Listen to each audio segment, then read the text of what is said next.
เฮ็ดลาบเนาะเกี่ยมสีเฮ็ดสู่แขกเนาะมาตอน11 โมงเอาทุกคนตอนนี้เจ้าสาวก็ขาดเจ้าบ่าวเนาะเจ้าบ่าวบ่ได้มาทุกคนแล้วเนาะเจ้าบ่าวบ่มาแต่งตัวละๆเลยมื้อนี้เนาะเจ้าบ่าวยังบ่ได้มาเถื่อหมดเท่าไรแต่งหน้านี่ล้านกีบดีกับสามันสบายดีเนาะสบายดีสาวงามทั้ง2 คนเนาะโสดทั้ง2 คนเนาะทุกคนโสดผู้นี้สิบ่โสดบ่หลาย เอฟซีมาลำวงนำแน่ มาเลยสิมาลำวงกันเด้อมื้อนี้นะมาเนาะทุกคนเนาะ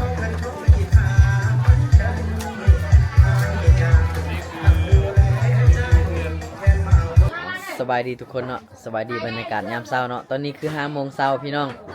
เนาะเดี๋ยวบ่าวไทยบ้านนอกพาพี่น้องมาเบิ่งเขาเจ้ากำลังแต่งกินเนาะจัดงานดองเนาะมื้อนี้เพิ่นกำลังผักลาบงัวเนาะพี่น้องไปเดี๋ยวจะพาพี่น้องมาเบิ่งว่าอยู่ในเขตชนบทเพิ่นเฮ็ดกินจังไดแต่งกินจังไดพี่น้องจังสิกินอิ่มแขกมาหลายเนาะในงานดองเดี๋ยวพาพี่น้องมาเบิ่งเนาะพี่น้องเพิ่นซอยกันแต่งอยู่ครัวกินเนาะตั้งแต่5 โมงเช้าเตรียมจัดงานเนาะเพราะว่าจัดงานในมื้อนี้เลยทุกคนเนาะเป็นกำลังพักลาบงัว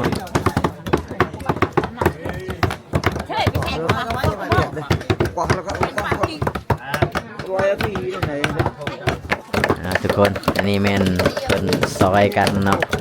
เป็นมาซอยงานของบ่าวไทยบ้านนอกซอยกันแต่งกินเนาะซอยกันแต่งอยู่พอกินนี่แหละผู้หญิงผู้ชายเมิดบ้านพี่น้องเฮ็ดลาบเนาะเกี่ยมสีเฮ็ดสู่แขกเนาะมาตอน11 โมง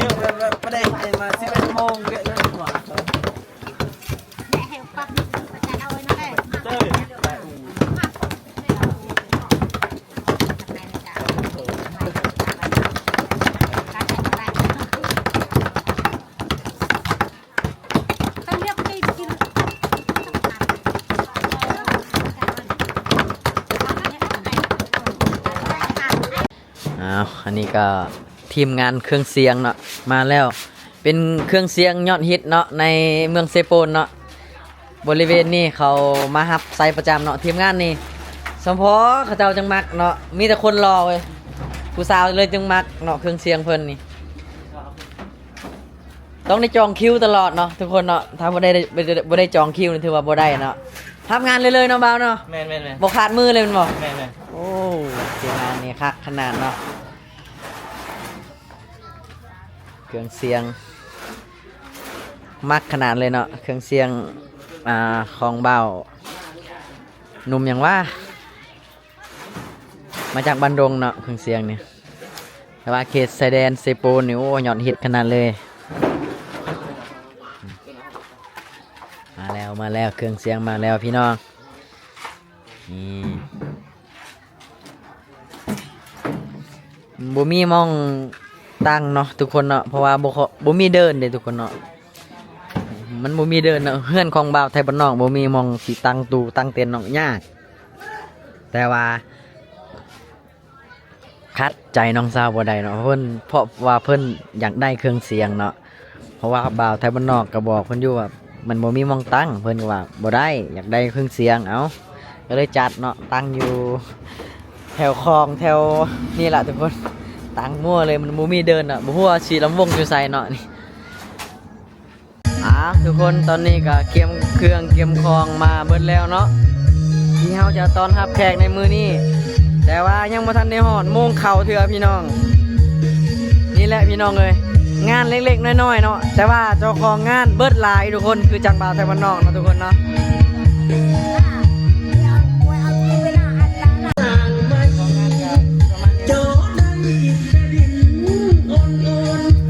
พี่น้องสำหรับผู้ใดว่างก็มาเด้อพี่น้องมาม่วนนำกันน้องมื้อนี้เนาะ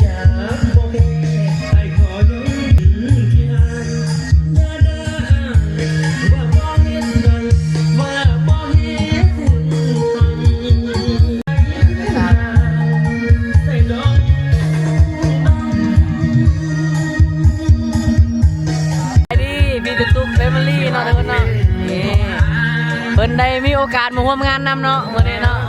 ครั้งแรกมาศึกษางานไปซะก่อน ผู้สาวหลายเด้อแถวนี้น่ะ โอ้ยเด็กละล่อเบิ่งอยู่นี่ล่ะ เจะเห็นบ่ผู้สาวแนมหาเจ้าตะกี้นี่ บ่งามสาวได้ครับสาวนั่นเลย ทุกคนตอนนี้เบาทุกๆแฟมิลี่แล้วก็ลุงเอกคนหลงทางเนาะแล้วก็เบาเต้เนาะทุกคนเนาะกำลังถ่ายคลิปเนาะเจ้าสาวเนาะนี่หลายซองขนาดเลยทุกคน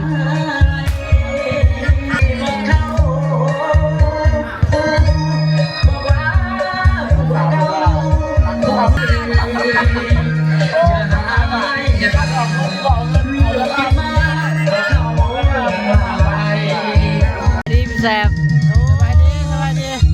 นี่ทุกคนเนาะเบาแสบเนาะก็เป็นไอ้ฮักคอยอีกคนนึงเนาะเรามากันเราซอยนั่นซอยนี่หลายอย่างมาฝากเบาไทยบ้านนอกเนาะพี่น้องทำครอบครัวเดียวกันนี่ดีเนาะทุกคนเนาะมื้อนี้มากับผู้สาวปะ บ่มาผู้เดียวสาวบ่มี คุยผู้สาวเนาะ สาวบ่เอาทั้งหน้าพี่ละ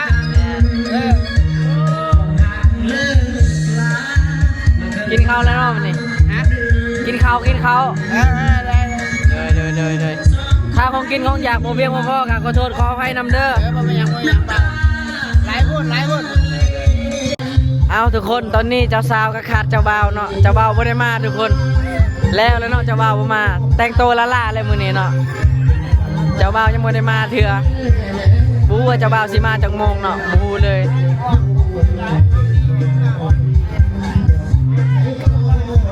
มดเท่าไรแต่งหน้านี่ล้านกีบ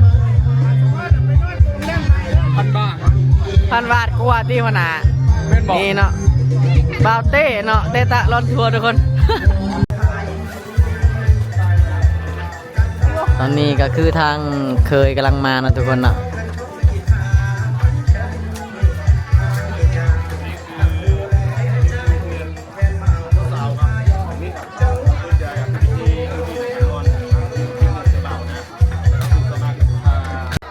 เอาทุกคนตอนนี้ก็หอดโมงยามเนาะที่นัดหมายไว้ที่เฮาจะต้องรับเชิญแขกเขามาเนาะรับประทานอาหารหรือว่ากินข้าวนั่นแหละทุกคนเนาะเดี๋ยวพาพี่น้องมาเบิ่งทุกคนตอนนี้ก็คือรับอันแขกเนาะที่จะเข้าบัตรเชิญทุกคนเนาะ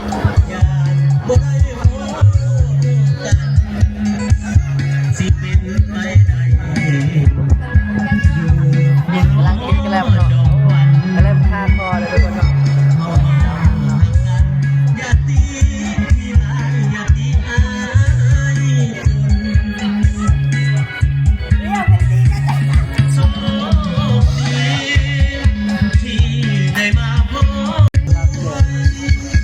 ใจทะเลวิ่งลำมึงเนาะ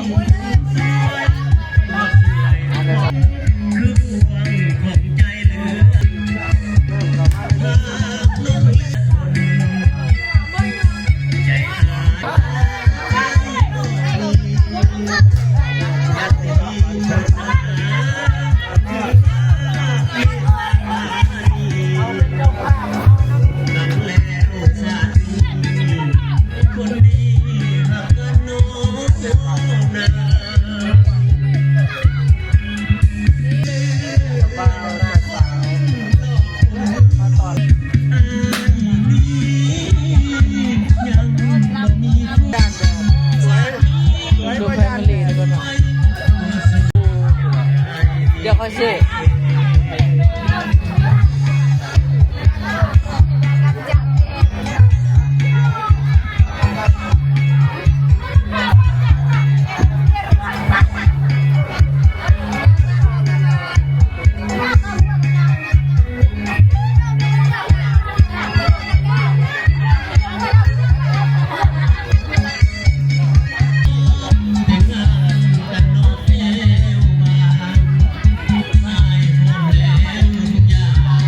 เอาทุกคน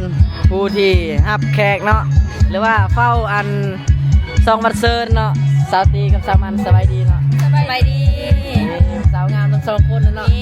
โสดทั้งสองคนเนาะทุกคน โสดผู้นี้สิบ่โสดบ่ร้าย เอฟซีมานวงนำแน่ มาเลยสิมาลำวงกันเด้อมื้อนี้นะ